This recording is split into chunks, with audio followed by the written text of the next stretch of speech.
Hello everybody, thank you very much for choosing to watch this video. This video is not intended to be preaching to anybody about who they should or should not vote for. It's intended to give an impartial and independent view as to the current state of the race based on the polls that are available. And it's also going to try and explain that despite Donald Trump being behind Hillary Clinton in most of the polls at the moment, I believe that he still stands a very reasonable chance of turning that around and winning.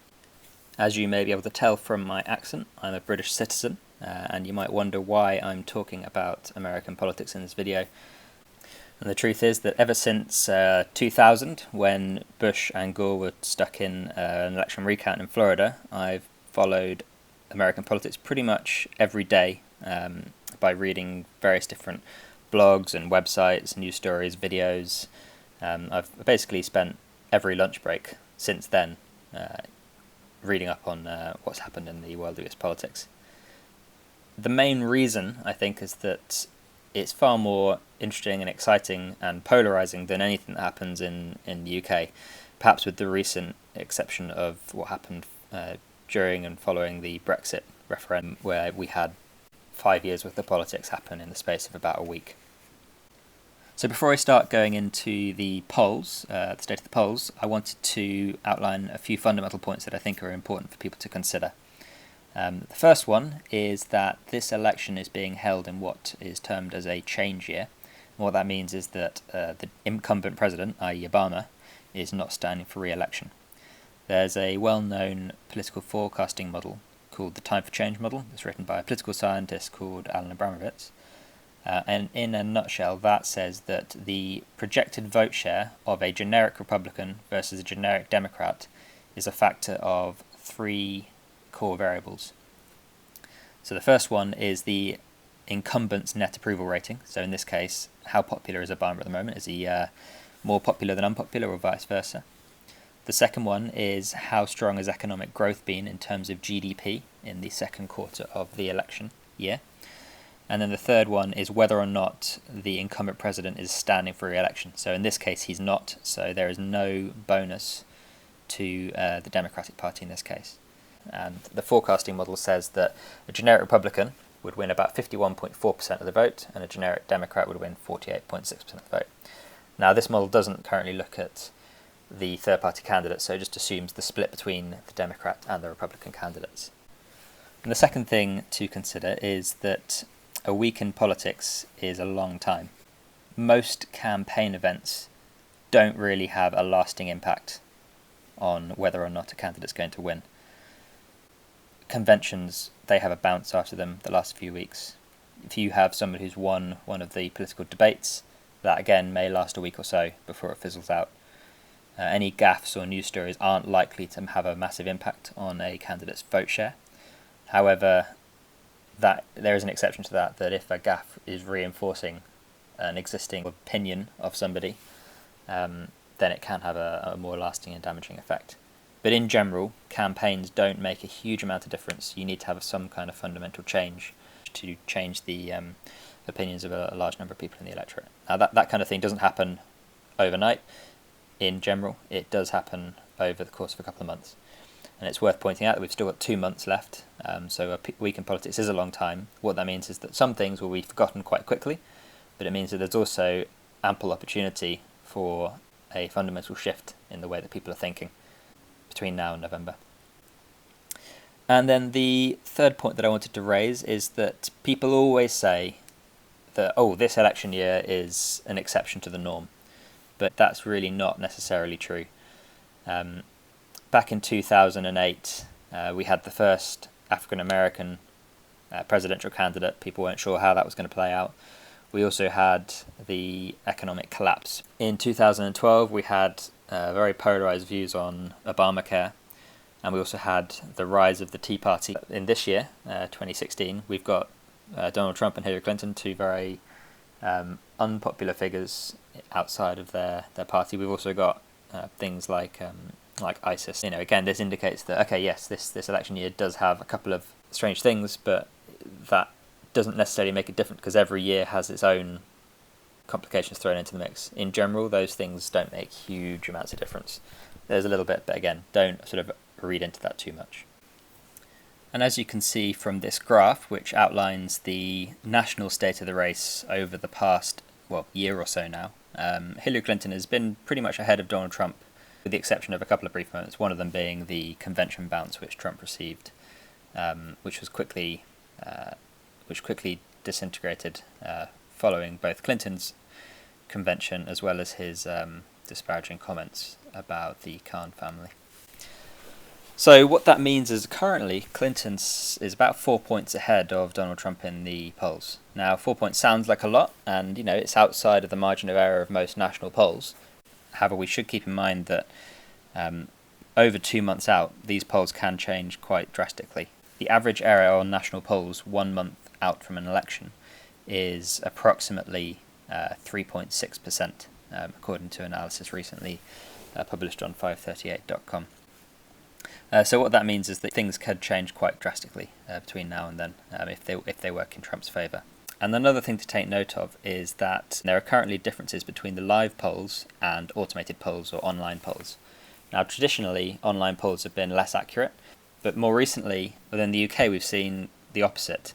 On the recent Brexit referendum, we had online polls which were consistently showing the Leave campaign as doing slightly better than the telephone polls. We had a number of pollsters that would run online and telephone polls using exactly the same methodology, and they would also show the Leave campaign doing better in their online polls versus their telephone polls.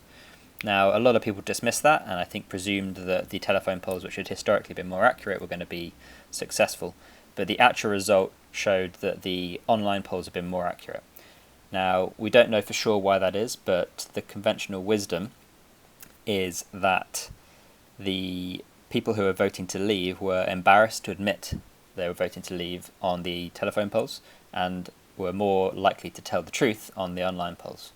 It could be a similar case with Donald Trump, because obviously Trump does have a stigma attached to him, and it may be that people who are planning on voting for him don't admit it to people on the phone. So there is a possibility that the gap we're seeing between automated and live polls at the moment is an indication that Trump might actually be doing a little bit better than the national polling average suggests. But let's get into the state of the race. So as you can see at the moment, Hillary Clinton is comfortably ahead of Donald Trump. And this is a consistent view with most of the online aggregate websites that you can read up on. So let's get into the analysis here. As you can see, let's start off with a blank map. So if we start off with all of the states which we are 95% confident each candidate will win, and I'm using statistics based on 538.com's analysis, which I suggest you look up because it's been consistently correct over the last 2 election cycles. We'll go with Washington, California, Hawaii, Illinois, DC, Maryland, Massachusetts and New York for Hillary Clinton. And then if we do the same for Trump, we can be relatively confident he's going to win Idaho, Wyoming, Oklahoma, Louisiana, Alabama and West Virginia. And what that leaves us with is 144 electoral votes for Clinton and 36 for Trump, pretty much guaranteed. So if we then go through again and go with everything where Donald Trump and Hillary Clinton stand at least a 90% chance of winning, for Clinton we can add in Vermont, New Jersey and Rhode Island. And for Trump we can add in Kentucky, Indiana, Tennessee, Arkansas, Mississippi, Texas, Kansas and Utah. And that brings us up to 165 electoral votes for Clinton and 128 electoral votes for Trump. So if we now sort of relax a little bit more and say where are the candidates 75% likely to win, and these are sort of relatively consistently Democratic Republican states, so Oregon, Colorado, Minnesota, New Mexico, Wisconsin, Virginia, Connecticut, Delaware, Michigan, and Maine. So those are all relatively comfortable for Democrats, but they're always a little bit closer than some of the other states which we outlined. And then for Trump, we've got Alaska, South Dakota, North Dakota, and the 3 electoral votes in Nebraska. So this leaves us with a relatively interesting model. All that Hillary Clinton needs is 22 electoral votes to win, and Donald Trump still needs 130 electoral votes.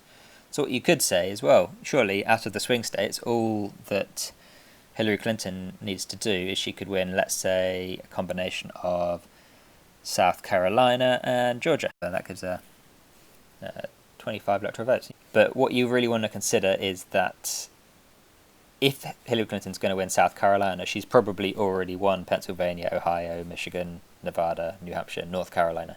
South Carolina and Georgia are more conservative. So if she's winning those states, then she's going to have won, pretty handily. So for Hillary Clinton, the easiest route currently stands at Pennsylvania and New Hampshire. And those are both states that Hillary Clinton is currently comfortably ahead in. So that outlines that, without even winning many of the swing states, Hillary Clinton currently looks likely to win the election. But we'll go through the other swing states as well, just to outline the current state of the race. So Hillary Clinton is currently ahead in Nevada, Florida, Ohio, the 2nd District in Nebraska, North Carolina and Iowa, while Trump is ahead in the 2nd District in Maine. He's ahead in Georgia, Arizona, South Carolina, Missouri, Montana, and the 3rd District of Nebraska. But what we need to do to understand how strong or weak Clinton's lead is to make a number of assumptions around what would happen if there was a 1% or a 2%, etc., swing away from Clinton and towards Trump. So if there's a 1% swing towards Trump, that means he's probably going to win Iowa and North Carolina. So that puts Hillary Clinton on 326 electoral votes, and it puts Donald Trump on 212. So that's basically 0.5% off of Clinton's vote and 0.5% onto Trump's vote. It swings things 1% in Trump's favour. What about a 2% swing nationally? If that was the case, then what we see is that Donald Trump basically wins all of the electoral votes in Nebraska. He wins the 2nd District as well as the first 4 electoral votes there.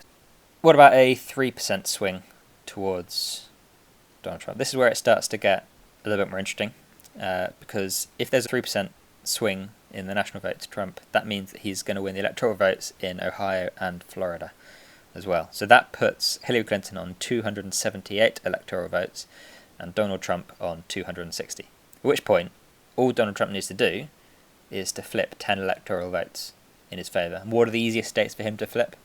Well, we've got Nevada and New Hampshire. So if Trump wins Nevada and New Hampshire, then he wins the election. So Trump, if you start seeing polls where Nevada and New Hampshire are looking competitive for Trump, then it probably indicates that Ohio and Florida, Nebraska, Iowa and North Carolina are also going to be competitive. So all it takes is a 3 to 4% switch in the national polling. And we've seen those sort of fluctuations over time. These things do go up and down. So, of course, Hillary Clinton is in sort of a comfortable position at the moment, but, she could very easily still lose the election. Donald Trump still could lose Nevada, he could lose Nebraska, he could lose New Hampshire, and he could still win if he were to flip Pennsylvania, for instance, which has been trending more Republican over the years. So yeah, the race is still Hillary Clinton's to lose, and despite what the polls and the media and sort of any conventional wisdom might say, we should definitely not consider Donald Trump as down and out. So I hope you've enjoyed this. If you have, please like it or subscribe, and if I get enough feedback on this, then I will continue to post more videos over the next few weeks and months. Thank you very much.